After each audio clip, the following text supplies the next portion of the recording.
I've never been someone who could get into a relationship that I didn't think would last forever, because what would be the point? I always have assumed that you will just be putting yourself in for some heartbreak, for some empty feeling at the end, and just, it's not the goal of human relationships, which is to stay together for, if not forever, then a very long time. That is why the majority of good advice out there is about how to keep a relationship together, and this is really good, but if there was one thing I wish I could tell me 10 years ago, it is that breaking up is hard, but you need to know when to do it, rather than working out when to just patch over things and when to just run away from problems and say like, oh, there's a big problem there, but we'll just avoid it. It's worth learning when it's worth dealing with something, even if you might get burnt in the meantime, because ultimately you need to go somewhere in your life. You have a direction you're trying to go, and it's worth the struggle of trying to get there, even when this brings you into conflict with other people. And so the lesson that I would say is most important is breaking up is really hard, but you need to know when to do it. I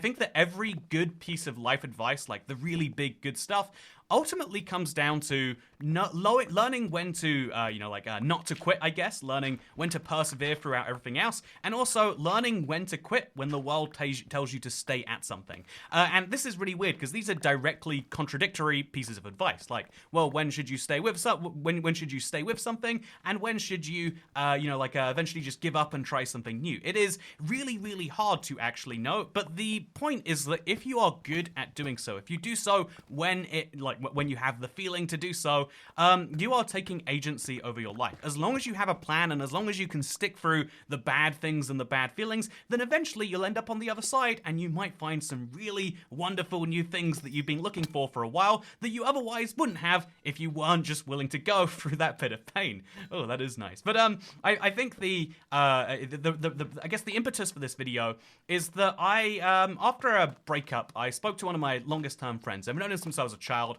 and he'd just gone through a breakup of 10 years too. And one of the things that he said to me that he said it was a dark thought, but he was like, honestly, one of the things that I told my mum, and I know this is dark, but I kind of, after this breakup, I thought, man, it would be easier if she died. It would have been way harder on me, but at least it would have had a finality to it. Whereas breakups kind of don't have that. One of the reasons people like to avoid them is because you aren't, it's not this thing that is happened and then it's over and you deal with it. It's this continual state, because breaking up with someone is not just breaking up with them, it's admitting that all of your shared goals together are not going to happen anymore. You dreamed about this holiday, this nice house, this dream, this car, and now it's all not going to happen. You were going in a direction, and then all of a sudden you realize that direction wasn't leading to what you thought it was. You thought the big square meant there was a structure there, but instead it's nothing. And in the same way, you thought you're moving towards something, and you realize all of those dreams, they're not lies, but they're definitely not happening anymore. And that is one of the hardest things about a breakup, is not only having that happen, but also knowing and seeing that you're going to have new goals, and so is that person. That person is going to live a whole life now that you'd pictured together, and they're going to do it either by themselves, but presumably with someone else. I think at the end of a good breakup, you should wish well for the other person. You should be like, yeah, I hope that they find someone good, but also that is painful to realize that all of these goals and visions are going to be happening for someone else. And so I felt unqualified to talk about it, because I hadn't had a death in my life at that point. But it was like, there is now that I have experienced one very close to me, I can say there is a very big difference between, having a relationship end entirely not by choice and forever in the case of how life works, and of how a relationship ends, which is two people deciding, yes, this does not work anymore, and we're going to go separate ways. You will be they're two of the saddest emotions you can have in life. Let me tell you, one of my biggest emotional memories is crying on a train home after finally my girlfriend had ghosted me for a month. I was committed, I was sure this was the one, and I just, even though she hadn't spoken, she just wasn't responding to messages, I was like, yeah, well, we've been together for a while, she's probably just really busy, and just that's why she hasn't responded for the last couple of weeks. And then after the chat of having done it, just being on the train home and just feeling broken, just I was also very tired. I'd been on a transatlantic flight and hadn't slept because I was very, very keen on having this conversation. But it was breaking to me. But there is it is a very different thing to go through grief. And I think now it's worth saying definitely you want to go through a breakup and not the opposite. Let me tell you that much for sure. But also let me say that I think a lot of people, breakup is such a dramatic word. There's a lot of ways to describe it, but it is always this big emotional thing. But also, I want to say that in life, you are entirely in control of who you have relationships with. And I don't just mean that like in terms of the way we usually say relationship, but literally in every sense of the word. You have the choice of which bonds you build, in the same way that I have the choice to connect this geode I've just found to one that I've already got in the ground. This is the one I've been farming on. But I have the choice to make this connection, and I have the choice not to do it. You have the choice with who you get to be friends with, and you also have the choice of when so if you have friends who are being bad to you, a lot of people are like, oh, what do you do? And it's like, yeah, you ask nicely for them to stop treating you badly, and or you don't. If you want to, you can just not do that. I've done both of these things in my life before, and it is brutal. I have lost some friends for a long time for this, but if people are, like crossing your boundaries and crossing your lines and then not responding to your criticism about it, you are just putting yourself through pain to be there still. And that is kind of where a relationship is at too. To kind of come back to the titular question, it's important to know when in a relationship you have stopped growing and building together, and when you've just started almost effectively just causing each other pain. I think one of the hardest things about a relationship is this shared goals and shared systems that you're kind of building together. It's beautiful and it's great, and it's nice having someone who is there, basically always there to do stuff with. But eventually you get to the point, like I've seen multiple friends who have relationships like this, where they, they're together, but they're also like, yeah, we don't really like to hang out so much, so like, it'd be nice to get away from them for a bit. And it's like, even though it is important to still be individual people outside of a relationship, if you get to the point where to avoid a breakup, you just basically avoid each other as much as is humanly possible, that is a bad thing too. I think that is an example of where being in a relationship can inhibit your growth as a person. And so, yeah, I think in the same way, in the way that everything in life is about knowing when to keep going when everyone tells you to give up, and when to give up when sometimes people tell you to keep going, in a relationship, you need to be kind of not just assuming that you've gotten together and that's the whole crux of that's the whole thing solved. I remember my first relationship was something like, I remember once we got together, I was like, whoa, this is crazy, we're together, this is wonderful. And then 2 dates later, after it, she texted me being like, yeah, I don't want to do this anymore. And I was just like, but we did it. It was literally 4 days. It was my first real-ish relationship, was also the shortest I've ever had, and it genuinely left me feeling like, oh yeah, but it's in a way I'm kind of glad that happened, because a lot of people's first relationship is with someone who has a similar tendency to them, who's like, yeah, well, I guess we've locked ourselves in together. Unless something really crazy happens now, I guess we're going all the way to having kids and dying together, even though we're both 15 years old now. Lots of people have a relationship from someone they meet in high school, and they're like, yeah, well, we don't have anything that's so disastrous that you have to break up, like cheating or anything, so I guess that means we just go on forever now. This is the worst thing you can do in life, is just assume oh yeah, basically if anything, we all do it by default, so I don't ever want to criticize this, because there are lots of places where I do this too, obviously, but just assuming that because something hasn't gone irreparably wrong that it must stay on forever is a bad idea. For things to actually last a long time, they need healthy maintenance, in the same way that you couldn't run a car forever without filling it up with petrol at a minimum, but you presumably also need to take it to a mechanic once in a while and check the transmission. See, I know cars in this analogy, but basically everything in life needs maintenance to keep working. And one of my other long-term commitments is this Let's Play world, and a lot of people are like, how do you do this? And a big part of it to me is well, yeah, I just started playing this world years ago, and I've always wanted to have a long-term survival world.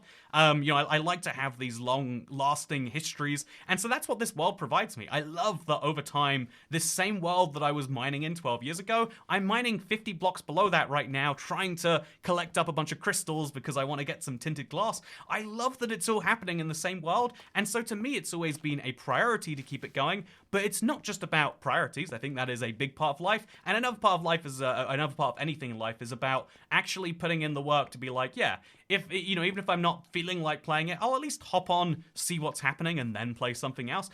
There are lots of things about categorization and knowing when to call a project quits. A lot of people get like stuck in because they're like, past me started this thing that I really don't want to finish now. And so, like with my Nether tunnel that's over 1,000 blocks long, that is going to take me dozens of hours of mining Netherrack. And if I don't feel like mining Netherrack, then I won't play this world, because the alternative is I go play another world where I don't mine Netherrack. That is the important thing about keeping things working, is about understanding that you are human.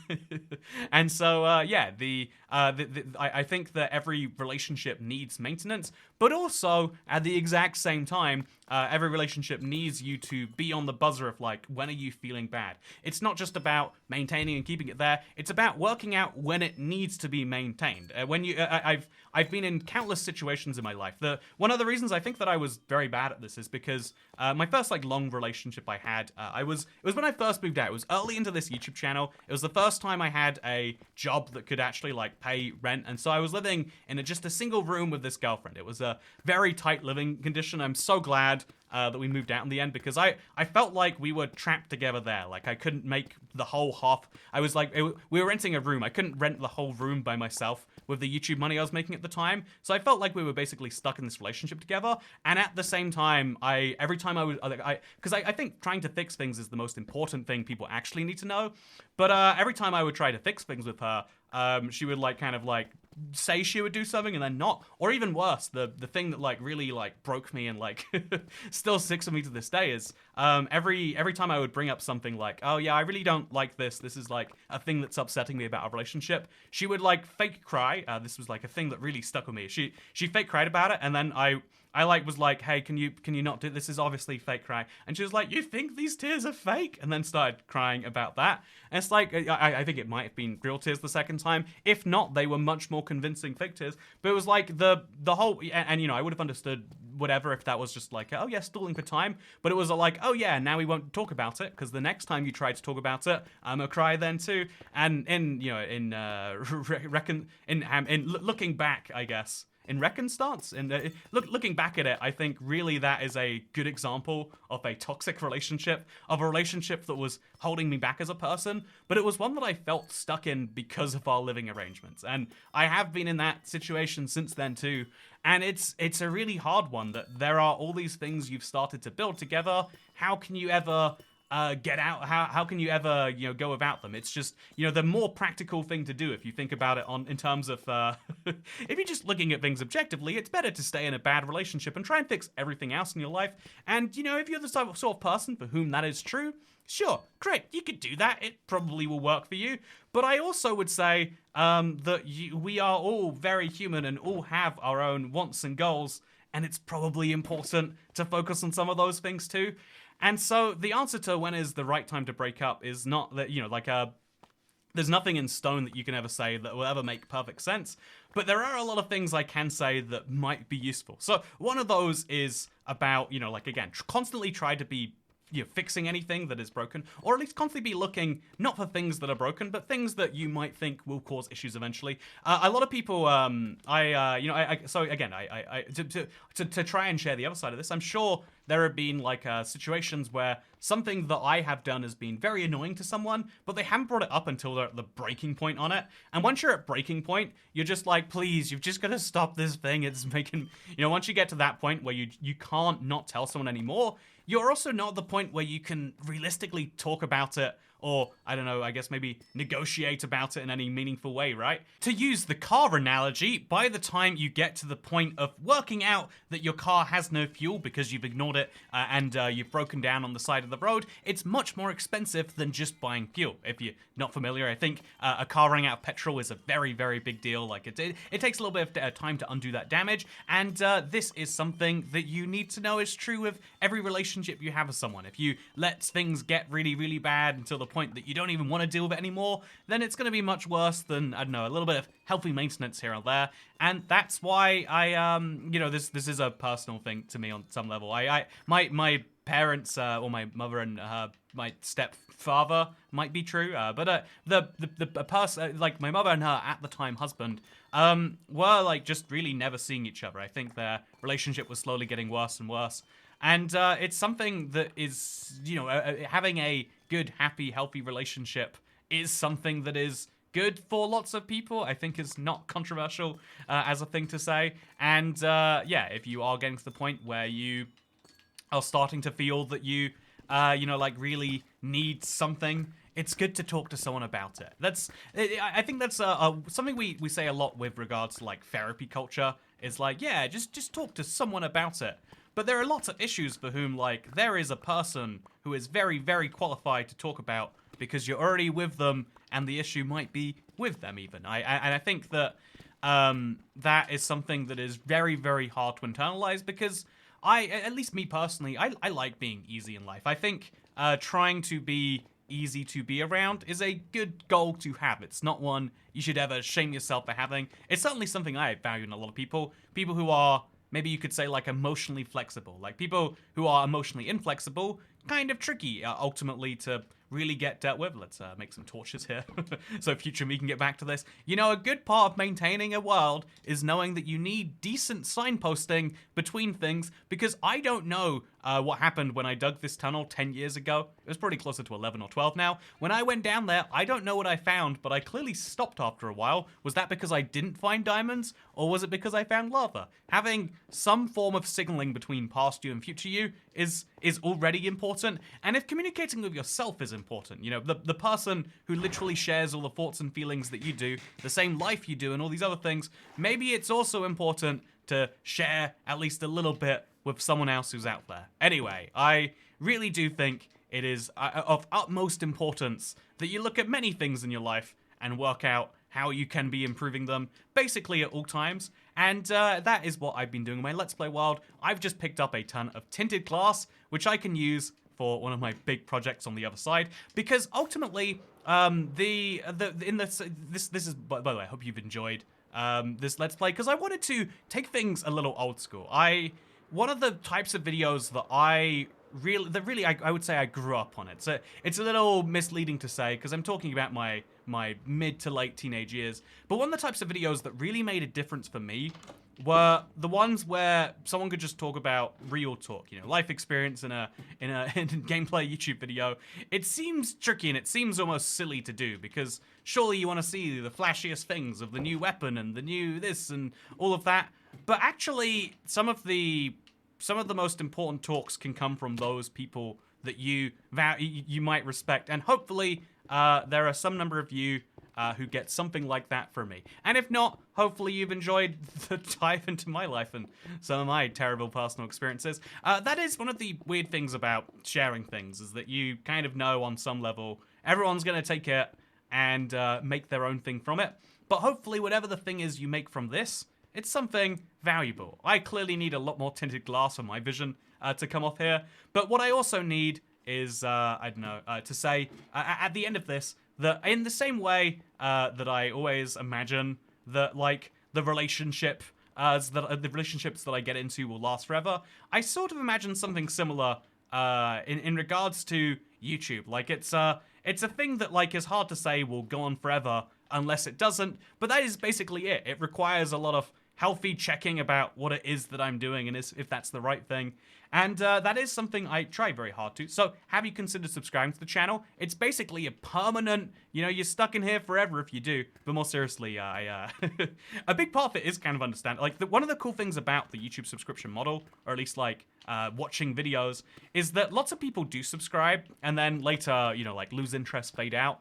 But it's the overwhelming majority, in fact. Like, if you look at the subscriber numbers of any channel that didn't gain the subscribers yesterday, you can see that already lots of those people have stopped watching every video, at least. It's one of the oldest observations on YouTube, is like, oh, you have 8 million subscribers but get 200,000 views a video. That tells me that 7.8 million people don't find your videos interesting. But it is a kind of truth about the casualness of this relationship. And so there's something charming about that, but more importantly, for those who are watching the Let's Play, who have been here for any number of those last 11 years, thank you. The time and effort I put into this is made much nicer by the time and commitment that you put into watching it. I hope that you've all enjoyed this. I hope that one day, one of these Let's Plays can be there for you, because I've enjoyed your company for now, but I'll see you in the next one. Goodbye.